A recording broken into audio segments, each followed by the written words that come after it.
What's poppin', yo? Welcome back to another YouTube video, and today we're taking a look at another horror movie review, and today we're taking a look at Double Blind. And I'm gonna be so honest with you, this movie is one of the best horrors that I've seen in a while.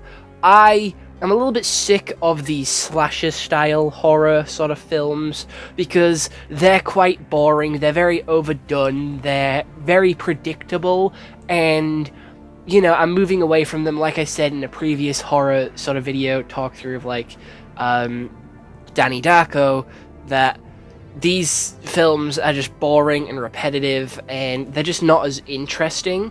So getting a movie like this, which is like a diamond in the rough, is fucking beautiful, and I genuinely cannot wait to talk about this movie because this movie was recommended to me by one of my mates. So I am so thankful that they recommended this to me because it is genuinely so incredible. So let's take a look at what Google has to say without any further delay.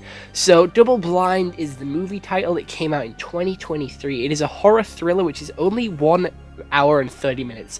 So for a horror movie and for a movie in nowadays time, that is quite short.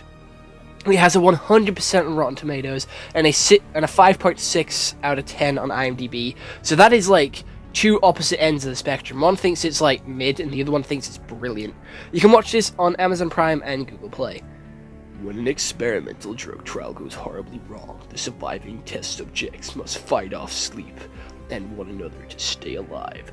So how the story actually goes is everyone is pretty down on their luck, down on their sort of knees. We have someone wanting to go to college and not being able to afford it. We have someone who's lost their house, someone who just needs some cash to pay off some debt that they have, so on and so forth for all the characters in this group. They then, you know, introduced to a drug trial like normal. This is a double-blind test, so some of you have placebos, some of you don't. Some of them, like the doctors don't know who has what, and the test patients don't know who has what. And it's you know, a test that doctors do quite often when new drugs come out, just to sort of make sure the results aren't biased and the results are accurate, and no one really knows what's happening but the higher-ups, who have no involvement in the actual sort of test.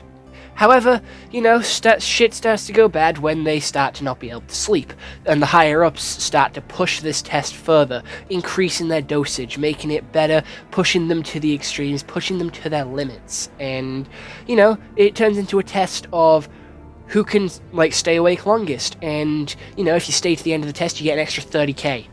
30k. So everyone gets excited, everyone starts dancing, everyone starts saying, oh, I'm going to do this, that, and the other with the money, and unfortunately one of them bites the dust by blood pouring out of their eyes, ears, nose, mouth, foaming at the mouth, sort of fidgeting and jerking their body all over the place until they unfortunately die, and that fucking sucks.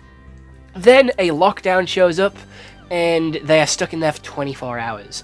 The giant door does start to crush the main doctor, and she unfortunately dies, so that is 2 down, and that just leaves the patients left. One of them is a doctor in training and is doing the tests and continuing it, being like, hey, you know, this is what's happening to our brains.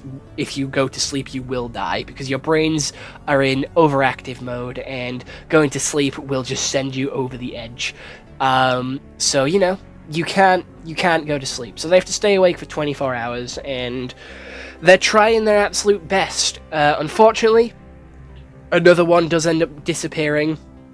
They start to hallucinate because of the lack of sleep, and how lack of sleep is not good for you. They've been awake for like a good 30-some hours at this point, and when the doors end up opening at the end of the movie, they will have been awake for 50 hours, and that's just not healthy. That's not normal. Your brain will start to play tricks on you and try and make you fall asleep, and they start to have like nightmares, and they're not really nightmares, they're like, you know, terrors and like visions of horrible shit, like dead bodies that they've seen, like the trauma's coming back to them. They're not thinking straight, they're sort of being erratic, they're pissed off, they're annoyed, they're being sporadic in their thoughts, they start turning on each other, and they start trying to find a way out. They start breaking down walls, trying to find a way out. They find a room which is a operating table to find out like how you died, and a what looks to be an elevator.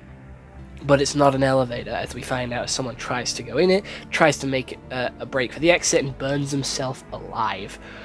We then have another character dying, just because they do, another one getting murdered, and the one that murdered them going after the last girl, and he unfortunately gets shot when the doors do end up opening. They all get put in body bags. She overcomes her fear of, not being happy trapped in a bag and like closed spaces, and she escapes the van and wakes up at the end of the movie, probably sort of showing up that there's going to be a number 2. Honestly, the plot is pretty simple, but that works in their favor because of the crazy shit they do with the visuals, how they film it. They have the stereotypical sort of horror movie shots where they have a blurry background, or they have the background as like pretty open and barren, and makes you feel like something's going to jump out with a certain type of music which builds up tension, builds up suspense. But none of that stereotypical movie horror stuff happens. We don't have the jump scares. We have creepy build-ups and creepy sort of eerie scenes where the lights go off and we hear sort of child music and people singing. We have just very big dark spaces and very big sort of white spaces, so it feels like it's quite empty. It's a big lab as well, so it feels like a maze, and all the rooms look the same. So this enclosed sort of capsulated space also builds to add to the fear, because no one likes hospitals, no one likes going to the doctors and seeing them, so that's already a place of fear.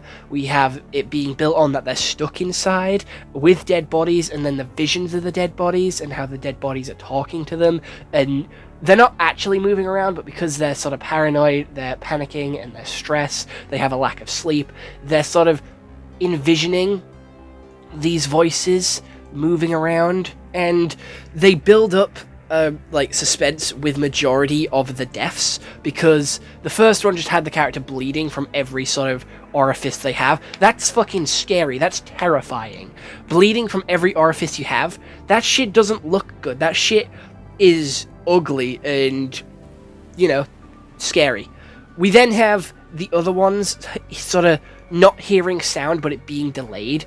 And that builds up, like, tension because the sound is delayed, so you don't know what's around you. So when he's looking around and walking around the facility and sees no one and hearing nothing, that builds tension because it's too quiet, eerily quiet. You know something is going to happen. You know something is going to come. And unfortunately, nothing actually happens, but it has you at the edge of your seat expecting something, building that tension, building that fear, and it gets you. Like, this film actually got me. It had me sort of wincing and sort of barely looking over, like, my hand, or barely, like, looking, like up at the TV. Like, I was just looking so I could just about see it, but I was expecting something. I was expecting something to come and grab him, or something to get him. I was expecting the bodies to come alive and come after him, and they had to survive, and like a zombie type thing. But no, it was good because it sort of subverted expectations and sort of did stuff other horror movies don't normally do, or horror movies that I've seen don't stereotypically do. And even though the story was boring, the scares and the build-up to the scares were good, because they were well crafted. It played on everybody's characteristics, and all their illusions were different, so you never knew what was real and what was an illusion, because there was no sort of concerning sort of, like, you could tell when and where something was happening. You couldn't tell if it was an illusion, if it was real, if they were dead, and this was just what they were seeing till they died, completely. But it was really interesting, and they played on that as well. They used, for the last guy's death, they used what they did for the second guy's death, where he went into a black void, and they sort of mirrored that with this guy going into a white void, and, like, just looking at that, you'd assume he was dead, but no. That shit was actually real. They ended up shooting him and killing him, and that's what led to our main hero escaping. And overall, story was boring. The characters were quite interesting and complex with, like, how they were written, how they were acting. No one sort of There wasn't one note, they all had their special parts to play, and they all sort of had their own descent into madness. And personally, this shit genuinely stuck with me. I needed to piss after this, and I didn't go for like 10-20 minutes after watching this because I didn't want to go downstairs in the dark. So this movie had me fucking shitting myself, not gonna lie. I had no lack of sleep, and I knew that it was all in their head, but, like, you know, I still didn't want to go down and see a dead body chilling, or, like, go into a black void and end up being dead. You know, that shit fucked me up for the night. I'm fine now, gonna be honest. I woke up fine, and, you know, like, I didn't have any nightmares, but still, that shit was good. I liked that scared. I liked it because I hadn't felt scared from a horror movie in a while, so it was good. It did a good job in my eyes. It did what it set out to do. It worked as a horror movie, and if you haven't seen it, I highly recommend it because it is one of the best and most creative horror movies so far. So, you know, easily a 9 out of 10. Go check it out for yourself.